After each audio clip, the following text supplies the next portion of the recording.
Dan tentu saja saya juga mohon maaf, ini juga ada gerakan di luar secara politik mau membenturkan Ahok lawan Islam, bukan Ahok lawan FPI. Bagi saya FPI bukan bela Islam, itu mempermalukan Islam. Saya sekolah Islam SD sampai SMP.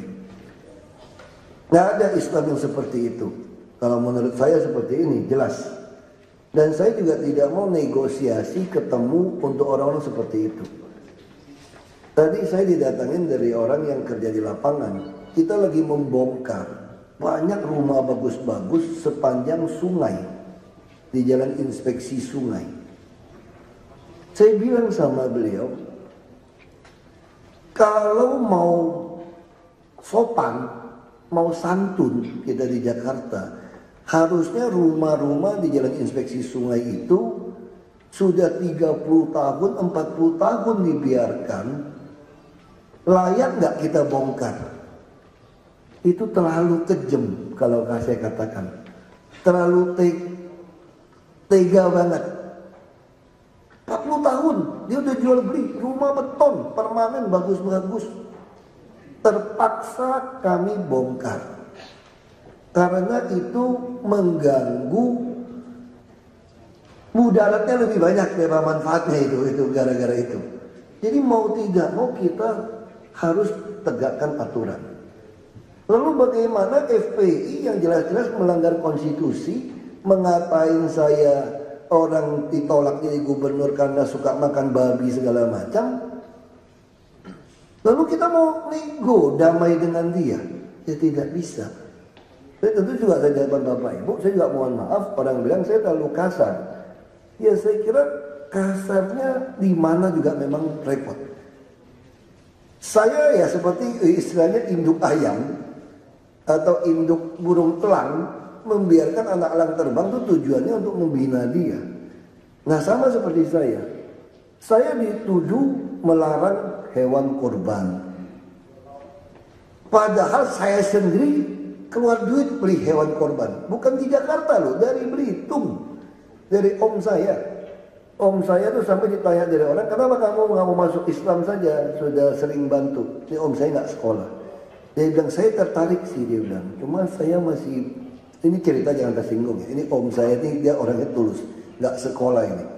Dia juga pelihara sapi. Dia bilang, saya mohon maaf, dia bilang. Saya rasanya belum bisa ninggalin makan babi, dia bilang. Ini orang kampung, dia betul-betul jawab. Nurani dia. Saya tertarik sama Islam, tapi saya nggak bisa kalau nggak makan babi, dia bilang. Ya tapi nggak apa-apa, arti pintu hidayah sudah mulai dekat, istilahnya begitu. Kalau kita bicara seperti ini. Nah saya sama seperti SD SMP. Waktu saya SMP, harusnya saya belajar ngaji habis sholat isya. Tapi karena kelompok Islamnya agak garis keras, saya nggak boleh masuk ke dalam masjid. Karena kafir nggak boleh injak masjid. Nah di Belitung Timur saya jadi bupati Safari Ramadan. Masih ada masjid yang saya nggak boleh nginjek terasnya waktu berbuka bersama. Jadi gubernur yang ngambilin buka kasih ke saya duduk di bawah pohon gitu ya bupati. Dia nggak terima. Makanya waktu Gus Dur mendukung saya jadi gubernur ke Bangka Belitung kampanye, dikasihlah selebaran Gus Dur kiai palsu, dibayar kafir. Saya bilang sama Gus Dur, Gus, ini bilang gini nih. Ya Gus Dur orangnya cuek, biarin aja, nggak ngerti mereka. Tapi dia tulis Gus Dur kiai palsu, biarin aja. Ya itu Gus Dur, dia kampanye buat saya. Makanya saya bilang ini persoalan. Lalu soal bongkar masjid, dulu dipakai buat kampanye negatif nyerang Pak Jokowi. Bernardus Joko Widodo, bongkar masjid. Padahal masjid di tim itu mau digedein.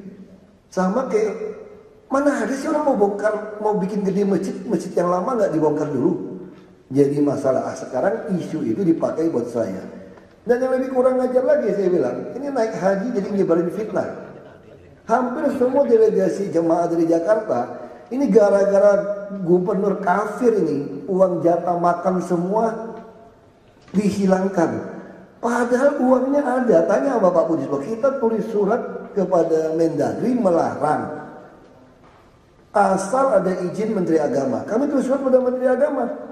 Nggak dibalas-balas sampai hari ini, Pak. Saya lagi yang kena.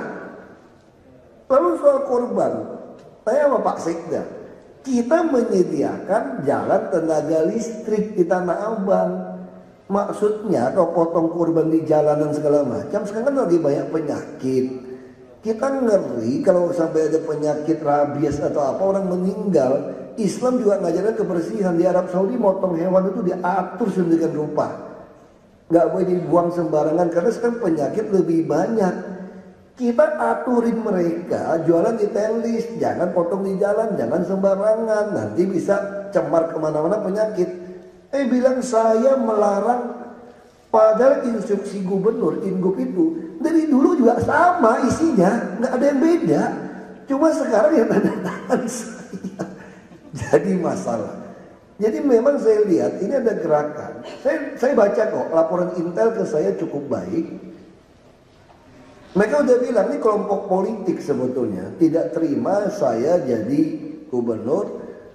Basuki kalau lawan FPI, Ahok lawan FPI, yang menang Ahok. Persepsi di publik. Makanya sekarang lagi dibuat isu ibu-ibu demo itu Ahok musuh Islam. Ya kalau dia musuh Islam, Anda lihat rekam jejak saya dong dari dulu. Bapak saya malah ngajarin saya kalau mau bantu bangun masjid, bantu fondasi sama batu ya. Kenapa Pak? Orang Islam percaya selama masjid dipakai terus, pahalanya dihitung terus. Kalau kamu bantu seng, bantu dinding, nanti dia perluas, hilang barang kamu. Jadi kalau bantu fondasi dipakai terus tuh, apalagi bantu fondasi, mimbarnya kan nggak mau diganti-ganti tuh. Ngadapnya itu mau digedein masjidnya tetap sama posisinya. Kita dari keluarga kita dari kecil dulu kita bantu dari dulu, jadi kan rekam jejak. Bagaimana mungkin saya bisa jadi bupati di 93% muslim yang 55% fraksi DPRD dikuasai fraksi bulan bintang. Sekarang adik saya lagi. Adik saya lebih pintar kutip-kutip Ali Imran 28 karena kekuasaan dikasih Tuhan. Orang mau kun fayakun ya jadi, mau bilang apa? Kalau Tuhan mau jadi presiden juga kamu gak bisa menghadangi. Nah itu yang situasi kita. Nah saya sengaja cerita seperti ini. Saya berharap Bapak Ibu yang bisa membantu kami. Ini saatnya jangan mempertentangkan soal urusan ribut DPRD. Ini urusan DPR pusat mau dibawa ke Jakarta. Bikin KMP. Bapak Ibu tahu nggak konsekuensinya apa sekarang? Kita nggak punya alat kelengkapan DPRD sampai hari ini. Jakarta memalukan, tidak punya alat kelengkapan DPRD, nggak punya komisi, lalu bahasnya semua gimana? Semua dirapimkan. Ini lucu nih Jakarta ini. Ini apakah bukan menghambat? Kalau kita bicara orang beragama, bertuhan, nggak ada yang mau menyusahkan rakyat sebetulnya. Tapi itu yang terjadi di DPRD kita hari ini, tapi tidak semua. Hanya sekelompok-kelompok tertentu saja yang atasnamakan koalisi merah putih mau dibawa ke Jakarta. Nah kami sih tidak peduli sebetulnya. Kami hanya peduli bagaimana kerja, kita siapkan anggaran mendahului. Tahun depan tetap sama saja kita yang kerja seperti biasa. Nah saya juga mohon maaf Bapak Ibu, jangan berpikir saya jagoan, enggak. Jagoan itu cuma di film kungfu, film silat itu, 1 lawan 10 itu. Kalau berantem beneran sama-sama punya ilmu, 1 lawan 1 juga capek berantemnya. Ngos-ngosan, cuma Bapak mau berantem 1 lawan 1 sama-sama punya ilmu. Kalau nggak punya ilmu sih ya 1 menit roboh. Kalau sama-sama punya ilmu, capek berantem 1 lawan 1. Kalau tanding nggak capek, udah dekat wasitnya pinggir. Kalau berantem beneran mana ada sempat pinggir-pinggir ya, bakbik udah. Ini kan kalau tanding enak, udah nyerang, udah dekat, mundur lagi, tarik napas lagi. Kalau berantem beneran nggak bisa. Tapi bagi saya, tolonglah fitnah-fitnah seperti itu tidak sesuai ajaran agama manapun. Yang saya tidak lakukan disebarkan. Ini hanya persoalan politik. Ya Bapak Ibu juga jangan merasa saya musuh Islam. Saya dari lahir keluarga sepupu saya 93% Muslim. Sekeliling saya itu tinggal Muslim. Dari kecil saya punya saudara Muslim. Saya punya keluarga banyak yang Muslim. Baik yang Muslim dari dulu maupun yang mu'alaf. Banyak. Nah kalau persoalan orang gak suka sama saya gak dapat hidayah. Ya jangan marah sama saya, tanya sama Allah saja kan. Yang Nabi Muhammad ini nangis kok pamannya nggak dapat hidayah, gimana mau maksa? Tapi kalau udah memusuhi saya, tausiah nggak boleh dengar, masuk masjid nggak boleh, ya gimana mau dapat hidayah? Dan saya bilang kalau Islamnya kayak FPI, sampai mati juga saya nggak mau masuk Islam. Bukan Islam seperti itu kok, mana ada kasar seperti itu. Ini maksud saya, ini pandangan saya kepada Bapak Ibu. Jangan sampai Bapak Ibu merasa saya jagoan, mau melawan semua. Saya juga nggak banyak komentar kok, karena mereka agak kurang ngajar. Nah, kenapa saya masih komentar keras kepada FPI? Soalnya saya udah sejak saya jadi PRT, saya nggak pernah ribut-ribut lagi. Saya bukan karena gara sakit gigi nggak marah, bukan. Saya hanya mau tunjukkan pada FPI, ini negara ada konstitusi, dan saya tidak pernah takut kepada mereka. Karena selama ini mereka selalu berpikir kita takut, jadi mesti nego. Nggak ada takut-takut, orang konstitusi kok. Saya berdiri di atas konstitusi.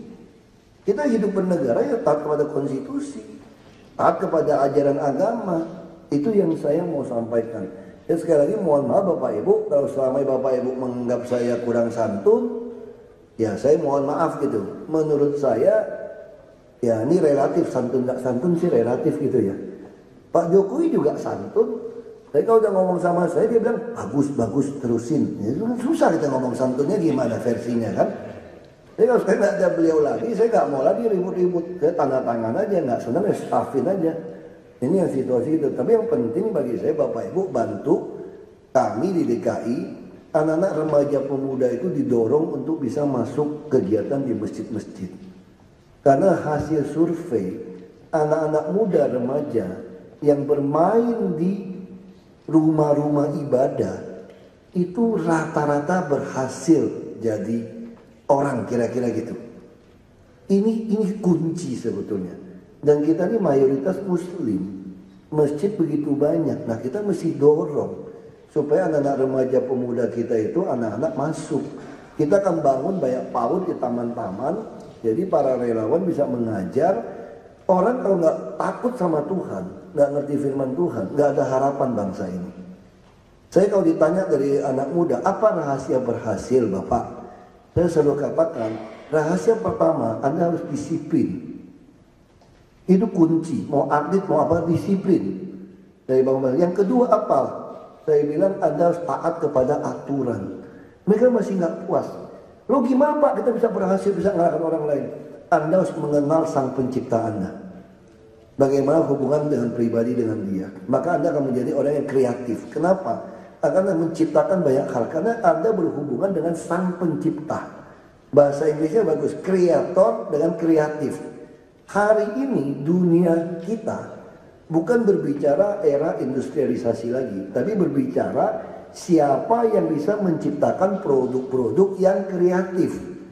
Nah syarat bisa ciptakan produk yang kreatif kalau kita berhubungan dengan sang pencipta kreator.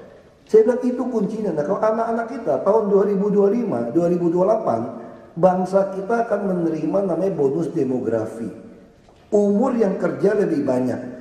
Kalau dia pintar saja, tidak takut sama Tuhan, mengerikan.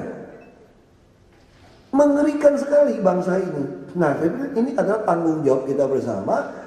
Ulama dan umaro itu ya kira-kira ya. Kita ini porsi di pemerintah supaya kita lakukan dengan baik. Nah saya yakin ini bangsa akan jadi besar. Dunia udah mengagumi kita. Islam yang rahmatil alamin itu nyata di Indonesia. Di Timur Tengah pun sesama Islam dibantai. Ini yang paling jelas Islamnya. Saya pikir kalau menyebarkan agama Islam, kita ngomong jujur ini, mesti ambil contoh Indonesia sebetulnya. Yang paling menggambarkan situasi Nabi Muhammad waktu di Piagam Madinah. Paling jelas menggambarkan itu. Kita kalau nyampaikan Timur Tengah, ya rusak. Ini segelintir orang, 1000 orang, 2000 orang, kemarin nggak sampai 2000. Itu aja ibu-ibu, anak-anak sebagian. Bagaimana mau mengalahkan 10 juta orang dibuat rusak nama itu? Makanya saya katakan tidak ada toleransi. Kalau Anda anarkis di sini, Anda cuma merusak nama Islam. FPI cuma bukan front pembela Islam, front perusak Islam saya katakan. Karena mempermalukan orang Islam. Saya pun tersinggung. Saya sekolah Islam sampai SMP. Tiba-tiba kok Islam seperti itu? Nggak bisa. Dan saya bukan mau rasis, saya katakan, jadi kalau nggak punya kerjaan jangan seperti itu gitu loh. Kadang-kadang udah stop, nggak usah ngomong. Tapi saya di depan Bapak Ibu, saya mesti bicarakan, ini posisi saya.